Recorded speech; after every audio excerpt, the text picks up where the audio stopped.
Choosing the right hosting provider is crucial to your website's performance and overall success. In today's video, i-examine natin lahat. From features ng Kinsta, pricing, hanggang sa performance ng platform. Bibigyan ko rin kayo ng clear idea kung ano yung best hosting solution para sa inyo. Tapos i-highlight ko yung ilang key reasons bakit pwedeng swak o hindi swak yung Kinsta para sa business mo. So make sure na panoorin nyo hanggang dulo for my final thoughts and recommendations. First things first, ano nga ba yung Kinsta? Ang Kinsta ay isang managed WordPress hosting provider na nakilala sa pagde-deliver ng high-performance hosting na specifically ginawa para sa WordPress website. Ganto, yung overview ng Kinsta, kilala siya sa performance-driven approach sa hosting, built exclusively para sa WordPress. Ang dami niyang features na perfect for developers, e-commerce business, at mga enterprises.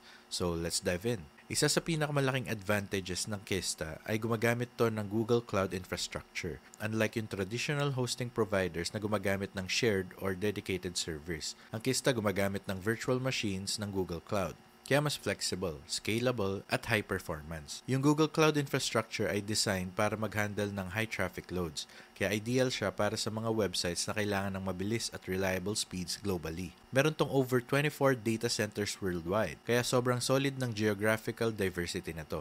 Ibig sabihin, pwede mong i-host yung website mo malapit sa audience mo, na syempre nakakatulong para mas mabilis sa kanila yung loading times.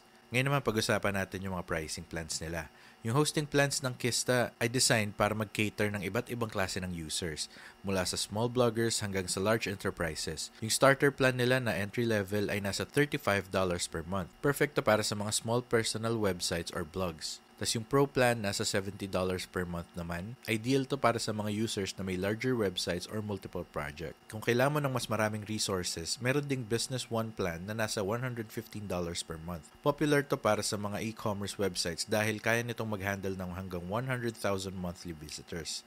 Aside from that, meron ding higher tier business plans hanggang business level 4. Pati na rin enterprise plans para sa mga websites na mas malaking requirements. Yung mga plans ng Kinsta meron ding increased visitor limits. May malaking storage at additional PHP workers. Sobrang ideal to para sa larger scale operations o sa mga site na laging may mataas na traffic.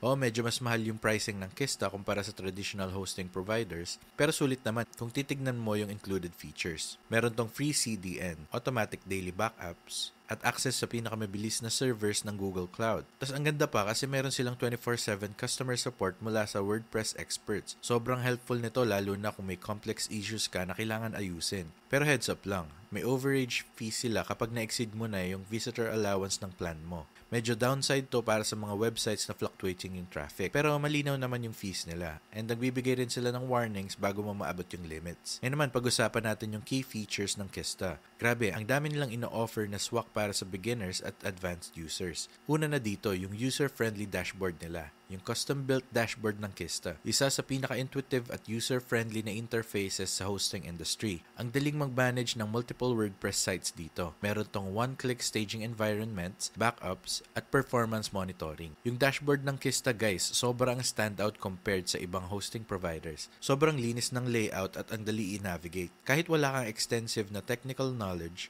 kayang-kaya mo gamitin yung dashboard nang hindi ka ma-overwhelm. Tapos isa pang solid na feature nila is yung staging environment. Ganito, pwede kang gumawa ng replica ng live website mo para mag-test. Kunwari, mag-a-add ka ng bagong feature, mag-i-install ng plugins, or mag-update ng themes. Dito mo muna pwedeng gawin lahat nang hindi naapektuhan yung live site mo.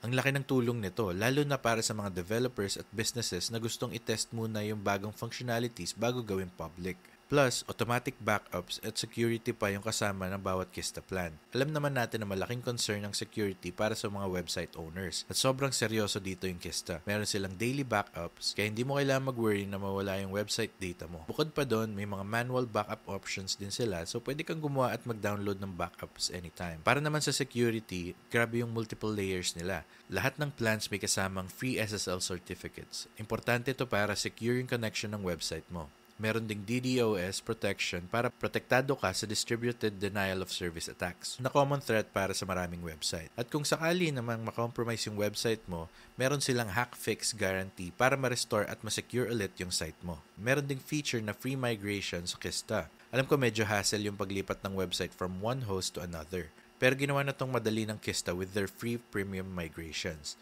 Yung expert team nila ang bahala sa buong proseso, kaya smooth ang transfer ng website mo with minimal downtime.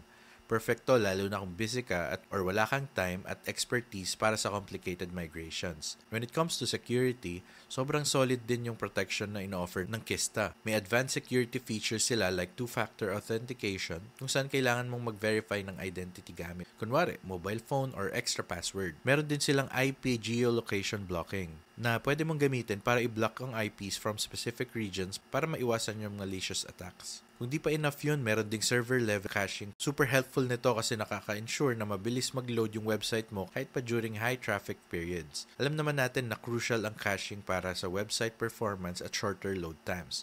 Now na napag-usapan na natin yung Kista, let's go through kung paano magsimula with them. So first step, click nyo lang yung link sa baba. Pag-click nyo, mapupunta kayo sa page kung saan pwede kayong mag-avail ng Managed WordPress Hosting with Kista. Isa sa mga benefits ng Kista is kapag nag-annual pricing ka instead of monthly, makakakuha ka ng up to 2 months free sa plan mo. As you can see, ito yung mga plans na pinag-uusapan natin kanina. Tapos andito rin lahat ng features na makuha mo with them. Meron pa silang helpful slider tool na nagpapakita ng pricing depende sa number of websites na gusto mong i-run. For this video, kukunin natin yung starter plan. So, i-click natin yung sign up button. Pag na-click mo na yung sign up, mapupunta ka sa checkout page. Dito, pipili ka kung monthly or annual. Ako, annual yung pipiliin ko para makakuha ng 2 extra free months. I-enter mo yung first name, last name, email address, and password. I-check yung terms, tas hit yung continue.